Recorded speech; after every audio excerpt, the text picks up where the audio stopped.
Hey guys, welcome back to my new video. तो आप जो ये देख रहे हैं कि मेरा पिटारा खुल रहा है, यानी कि कुछ आज स्पेशल ही होने वाला है। ये जो बक्से हैं ये मेरे पिटारे हैं। इसके अंदर ही मैं अपनी सारी चीज़ें स्टोर करके रखती हूँ। आज मुझे करनी है बेकिंग, वो भी खुद के लिए नहीं बल्कि किसी और के लिए। और इस चीज़ को मैंने लिया है एक ऑर्डर की तरह। एक्चुअली हम अपने घर के लिए तो बेकिंग हमेशा करते ही रहते हैं, लेकिन मेरे साथ हुआ ऐसा कि मेरे फ्रेंड ने बोला आप जो भी कपकेक्स टी केक्स बनाते हैं तो वो प्लीज़ मेरे लिए बनाएंगे। उसको मुझे एज़ पार्टी के लिए यूज़ करना है। तो हालांकि बोला तो फ्रेंड ने है, लेकिन फिर भी मैंने इसको एक ऑर्डर की तरह लिया कि भाई ऑर्डर है तो यानी आपको 100% अपना देना ही पड़ेगा। क्योंकि मेरा किचन छोटा है, अगर मुझे कुछ भी एक्स्ट्रा काम करने हैं तो मुझे जगह चाहिए। इसके लिए मैं जो भी चीज़ें जहाँ के तहाँ एडजस्ट कर सकती हूँ वहाँ कर रही हूँ। घर में भी बच्चे काफ़ी दिनों से बोल रहे थे आप केक नहीं बना रहे हो, अब तो ठंडी आ गई है। मतलब काफ़ी दिनों से डिमांड हो रही थी, तो मुझे लगा चलो यही मौका ठीक है। तो सिर्फ उनके लिए ना बनाकर अपने लिए भी बना लिया जाए। तो यहाँ पर मैं जो भी ले रही हूँ सब कुछ डबल क्वांटिटी में ले रही हूँ, क्योंकि एक तो उनके लिए ऑर्डर बनेगा मेरी फ्रेंड के लिए, और दूसरा फिर घर के लिए। तो ऑयल यहाँ पर मैंने ले लिया है 1/4 कप, जो कि अगर सिंगल रेसिपी बना रहे होते तो मैंने यहाँ पे 1/4 कप को डबल कर दिया है, यानी 2 बार ले लिया है। और चीनी ली है मैंने 1 कप, जबकि लगती है 1/2 कप। और दही भी ले लिया है 1 कप। और इन सब चीज़ों को बहुत ही अच्छे से मिक्स कर लेंगे। अभी मैं यहाँ पर बेकिंग पाउडर ले रही हूँ, विकफील्ड कंपनी का है। और इसको मैंने लिया है 2 टेबल स्पून। और 1 टेबल स्पून लूँगी मैं बेकिंग सोडा। साथ ही कुछ और ड्राई इंग्रेडिएंट्स हैं जिनको हमें छान कर मिक्स करना है। मतलब छान कर लेना है, फिर उसके बाद अच्छे से ही मिक्स कर लेना है। तो मैं यहाँ पर ले रही हूँ 2 कप मैदा, जिसको बहुत अच्छे से छान लें। एक्चुअली चीनी अगर आप पीस कर डालते हैं तो आप इस समय ही डालें, तो जिससे अगर उसमें कुछ भी रह जाता है तो वो अच्छे से छान के आ जाए। क्योंकि मेरा मिक्सर ख़राब हो गया है तो फिर मुझे चीनी पहले ही डालना पड़ा, जिससे वो अच्छे से घुल जाए। इसी स्टेज पर आपको अवन को प्री हीट करने के लिए रख देना है 10 मिनट के लिए 180 डिग्री पर। और तब तक आपका ये जो भी मिक्सचर है आप उसको अच्छे से मिक्स कर लें। इसको कुछ ज़्यादा ओवरडू नहीं करना है, बहुत ज़्यादा मिक्स नहीं करना है, सिर्फ कट एंड फोल्ड के मेथड से मिक्स करना है। सब चीज़ें बस अच्छे से कंबाइन हो जाए, बस उतना ही मिक्स करना है। और साथ के साथ इसकी जो कंसिस्टेंसी है उसको भी चेक करना है। इसकी जो कंसिस्टेंसी एकदम रिबन फोल्ड होनी चाहिए, यानी अगर आप स्पैचुला में या किसी भी चीज़ में लेकर आप इसको ऊपर से फॉल करते हैं तो एक रिबन की तरह इसको फॉल होना चाहिए। अगर ये गिर रहा है टूट रहा है, गिर रहा है टूट रहा है, तो यानी अभी इसको थोड़ा सा मिक्स करने की ज़रूरत है। और अगर आपको लगता है कि मिक्सचर थोड़ा सा ज़्यादा थिक हो गया है तो आप इसमें थोड़ा थोड़ा 1-2 चम्मच करके दूध भी डाल सकते हैं। तो देखिए मेरे बैटर की कंसिस्टेंसी एकदम फ्लोई आ गई है। तो बस मेरा बैटर एकदम रेडी है। जब तक हमारा ओवन प्री हीट हो रहा है तब तक हम मोल्ड्स को रेडी कर लेंगे। तो मेरे पास कुछ एक कपकेक के ये सिलिकॉन मोल्ड्स हैं, और एक ये केक का टिन है। तो मैं फ़िलहाल उसको केक के टिन को डस्ट कर रही हूँ, मतलब अंदर से मैंने इसको ऑयलिंग अच्छे से कर लिया है, घी से ग्रीस कर लिया है। और उसमें थोड़ा थोड़ा सा ना मैदा डस्ट कर दिया है, और ताकि वो अच्छे से जब हम उसको निकालें तो वो निकल जाए। और अब ये कप केक्स के मोल्ड्स को मैं अच्छे से भर रही हूँ, मतलब पूरा नहीं भरना है, केवल 1/3 करके भरना है। क्योंकि अभी ये राइस होगा तो फिर बहुत ज़्यादा ऊपर आ जाएगा।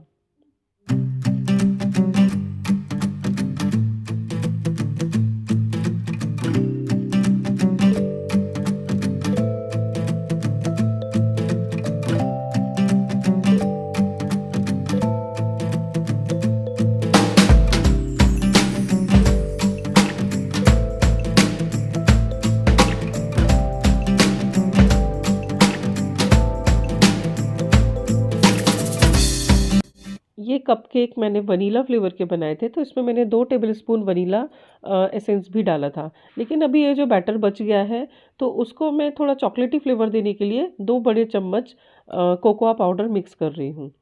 वनीला एसेंस मिला है फिर भी हम कोकोआ पाउडर मिक्स कर सकते हैं, क्योंकि वनीला एसेंस बहुत ही न्यूट्रल फ्लेवर होता है। तो उसके साथ कोई भी और फ्लेवर यूज़ करने से कोई प्रॉब्लम नहीं आएगी, बल्कि टेस्ट और खुशबू बहुत अच्छा आएगा। तो अगर आप भी ऐसा कर रहे हैं, अगर आपको कंसिस्टेंसी और थिक लगती है तो आप इसमें थोड़ा सा दूध मिक्स कर सकते हैं। मेरे पास केक मोल्ड्स केवल इतने ही थे, लेकिन जो अप्पे मेकर होता है ना, फिर मैंने उसको अच्छे से ग्रीस कर लिया। और उसमें भी ये बैटर डाल दूँगी, तो बहुत ही छोटे छोटे से अप्पे साइज़ के केक्स बन के रेडी हो जाएंगे। मतलब आपके पास जो भी चीज़ हो, छोटी कटोरियाँ हों या पेपर कप्स हों, आप उनमें भी इसको डाल सकते हैं, कोई प्रॉब्लम नहीं है। और ओवन में यही बात है कि उसके लिए ज़रूरी नहीं है कि कोई स्पेसिफ़िक मटेरियल ही होना चाहिए, आपके पास जो अवेलेबल है ग्लास छोड़कर आप वो सब कुछ उसमें डाल सकते हैं। तो अभी भी मेरे पास जो बैटर बच गया है उसको मैं एक कटोरी में बाद में शिफ्ट कर दूँगी। तो देखिए फ़िलहाल मैंने अभी इतना रेडी करके रख लिया है। अब हम इसको प्लेस कर देंगे अवन में। देखिए सब कुछ रेडी है और 30 मिनट के लिए लगभग 180 डिग्री पर ही इसको हम बेक होने देंगे।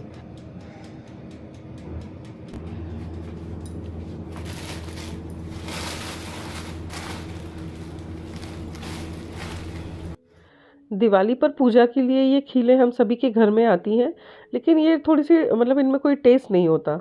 इसको मैंने एक बार नमकीन बनाकर यूज़ कर चुका है और अभी थोड़ी सी बची है, तो फ़िलहाल बस मैं अभी इसी का नमकीन बना रही हूँ। और ये इतनी क्रंची बनी थी ना कि सबको बहुत पसंद आई थी। घर में वैसे भी फ़िलहाल एंड ऑफ द मंथ है, तो सब कुछ चीज़ें ऑलमोस्ट ख़त्म हो गई हैं, कोई बिस्किट कोई नमकीन कुछ नहीं बचा है जैसे कि स्नैक्स के लिए। तो बस आज मेरा मूड है कुछ कुछ बना डालते हैं। यहाँ पर मैंने कढ़ाई ले ली है, उसको गरम करने के लिए रख दिया है और मुझे जो भी चीज़ें चाहिए वो मैं इस समय अपने आसपास मैंने रख लिया है। तो इसमें थोड़ा-सा ऑयल डालकर मैंने उसमें जीरा डाल दिया है और साथ ही जैसे ही जीरा इसका चटक जाएगा अच्छे से, इसमें डाल दिया है राई के दाने। आप चाहें तो हरी मिर्च स्किप करके लाल मिर्च डाल सकते हैं या फिर हरी मिर्च अच्छे से काट के डाल सकते हैं। मैंने यहाँ पर तोड़-तोड़ के इसलिए डाल दिए हैं, बच्चे खाते हैं तो फिर उसको अच्छे से देखकर कम से कम साइड में निकाल सकते हैं। तो बस मैंने इसको यूँ ही ऐसे ही तोड़ दिए हैं और कड़ी पत्ते मैंने सुखा कर रखे हुए थे, तो उनको भी डाल दिया है। और इसी समय पर हम डाल देंगे मूँगफली के दाने कि साथ के साथ फ्राई हो जाएँगे और कुछ भी चीज़ जलने ना पाए, बस इसको बराबर-बराबर चलाते रहिए। जैसे ही मूँगफली दाने अच्छे से भुंजे हुए दिखाई देने लगे, बस इसी समय थोड़ा-सा हल्दी, आप जो भी मसाले मतलब यूज़ करना चाहते हैं, मैं ज़्यादा कोई मसाले नहीं यूज़ करूँगी, केवल थोड़ा-सा हल्दी पाउडर और नमक आप अपने स्वादानुसार डाल सकते हैं। जैसे ही हल्दी थोड़ी-सी भुनी हुई दिखाई दे, बस उसी समय आपने जो भी लाई नहीं, खीले जो भी रखे हुए हैं, बस उसको थोड़ा-थोड़ा करके मिक्स कर दीजिए। मतलब आपके बर्तन पे डिपेंड करता है। मुझे तो लग रहा था इसमें हो जाएगा मेरी ये कढ़ाई में, लेकिन मुझे थोड़ा-थोड़ा करके डालना पड़ा। और बस अब आप उसको हल्के हाथों से लगातार चलाते रहिए। थोड़ी ही देर में आप देखेंगे कि ये अच्छा-सा क्रंची सा हो गया है, बस आप इसको ठंडा होने के लिए रख दीजिए। यानी आपका एक टाइम का स्नैक ये रेडी हो गया। अब आप इसको एज़ सपर भी यूज़ कर सकते हैं।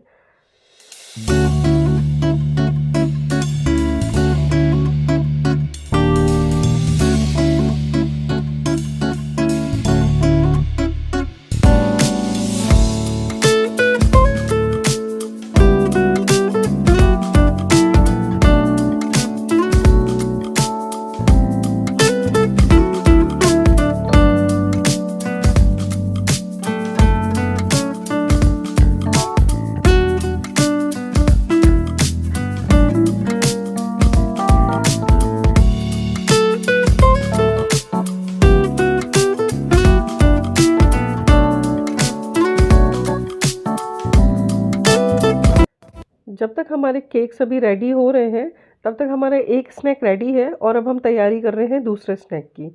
तो जिसको मार्केट में टेस्टी के नाम से हम खरीदते हैं पैकेट्स में और काफ़ी अच्छे-अच्छे ब्रांड के आते हैं वो, बस वही मैं बना रही हूँ। पहले भी मैंने बनाया है पर उसको डीप फ्राई करके बनाया था, लेकिन आज हम इसको बिना डीप फ्राई करे बनाएँगे।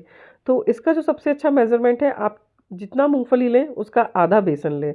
तो मैंने 1 कटोरी मूँगफली लिया है और आधा कटोरी यहाँ पर मैं बेसन ले रही हूँ। तब तक एक बार हम देख लेते हैं हमारे कप्स की क्या हालत है। देखो कितने अच्छे से राइज़ हो रहा है। मैंने नीचे जो कटोरियों में करके भी रख दिया था वो भी अच्छे से राइज़ हो रहा है और ऊपर जो कपकेक्स रखे थे वो भी बहुत अच्छे से राइज़ हो रहे हैं। अभी इसमें लगेगा थोड़ा-सा और समय, तब तक हम अपने दूसरे स्नैक की तैयारी कर लेते हैं, क्योंकि उसको भी हम बनाने वाले हैं ओवन में ही। तो जो हमने मूँगफली और बेसन को डालकर रखा था, उसमें हम अपने पसंद के अकॉर्डिंग मसाले मिक्स कर लेंगे। मैंने यहाँ पर थोड़ा नमक लिया है स्वादानुसार, थोड़ी-सी हल्दी, थोड़ा धनिया पाउडर, थोड़ा चाट मसाला, थोड़ा खटाई पाउडर, लाल मिर्च पाउडर।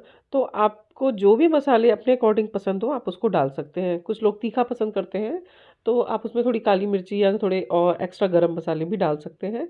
बस यहाँ पर मैंने ज़्यादा कुछ मसाले नहीं लिए हैं, थोड़ा सा बस चाट मसाला उसके टेस्ट को और खुशबू को एनहेंस करने के लिए डाल दिया है बस। और इसको अब हम बहुत ही मतलब कम कम पानी के साथ, एकदम से ज़्यादा पानी जैसे पकौड़े जैसे घोल नहीं बनाना है, थोड़े थोड़े पानी के छींटे देकर या थोड़ा थोड़ा पानी डालकर आप उसको ऐसे मिक्स करें बस, जो मूंगफली है ना उसके ऊपर बेसन की एक कोटिंग हो जाए, बस इतना ही करना है। थोड़ा थोड़ा पानी करते जाएंगे, डालते जाएंगे, तो अगर कम लगेगा तो बाद में थोड़ा और डाल लेंगे, लेकिन अगर पहली बार में अगर गीला हो गया तो फिर उसको क्रंची बनने में थोड़ा सा मुश्किल होगा।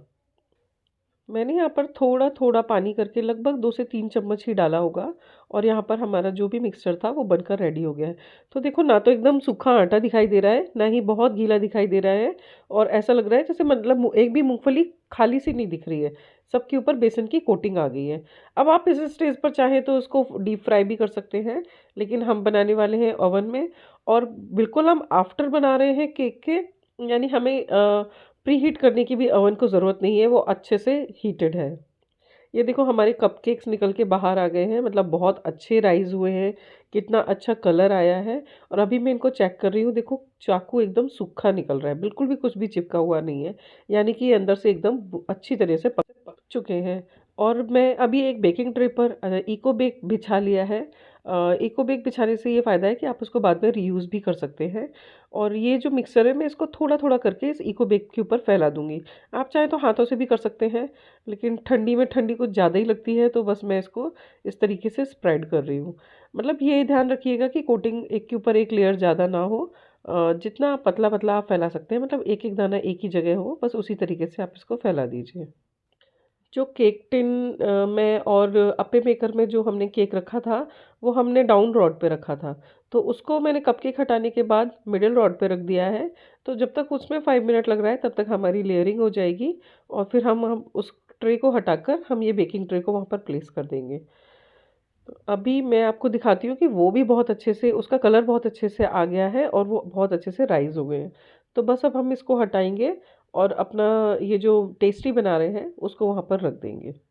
देखिए तब तक हमने जो नमकीन बनाया था वो एकदम ठंडा हो गया है, और मैं अभी आपको इसकी आवाज़ सुनाती हूँ, हाँ।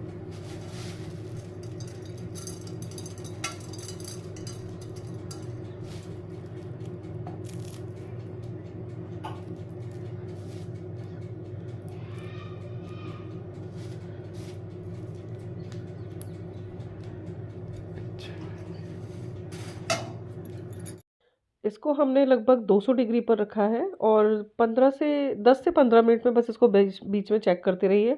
इसके कलर से आपको पता चल जाएगा कि ये बेक हो चुके हैं या नहीं।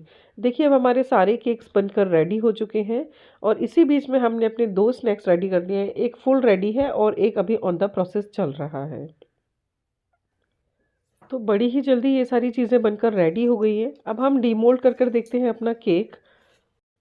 तो सबसे पहले ना उसके जितने भी कॉर्नर्स हैं आप उनको अच्छे से रिलीज़ कर दीजिए, और फिर उल्टा करके उसको ठोक ठोक के आप आराम से निकाल दीजिए। ये देखिए कितनी आसानी से निकल आया है। हमने इसके नीचे कोई भी बटर पेपर वगैरह नहीं लगाया था, लेकिन सिर्फ डस्टिंग की थी, उसकी वजह से ही बहुत अच्छे से निकल के आ गया है। अभी मैं आपको चेक कराती हूँ ये कितना जालीदार बना है, कितना स्पंजी बना है। बहुत ही अच्छा केक बन के रेडी हुआ है। और जो अप्पे मेकर में बनाए थे ना, वो तो सच में बड़ी आसानी से निकल रहे हैं। उसको कुछ बस उसके कॉर्नर्स थोड़े से एक दूसरे के साथ जो चिपक गए हैं उनको हटाना पड़ रहा है, नहीं तो इतना बढ़िया तरीके से निकल रहे हैं ना, और छोटू छोटू से बहुत ही अच्छे लग रहे हैं। कितने क्यूट से लग रहे हैं ना, बहुत ही अच्छे लग रहे हैं। अभी बस बच्चे भी आने वाले हैं और बस आते ही टूट पड़ेंगे। लगभग अभी 2:30 बज गया है और दोनों बच्चों के आने का समय भी हो गया है। देखो कितने अच्छे बने हैं ना, बहुत ही प्यारे से, बहुत अच्छे से। जब तक हमारे केक्स ठंडे हो गए हैं, कपकेक्स अभी होने बाकी हैं, तब तक हम चलते हैं अपने नमकीन की तरफ जो टेस्टी बनाई थी। अब मैं आपको उसका क्रंचीनेस और टेक्सचर टेस्ट करवाती हूँ, सॉरी दिखाती हूँ।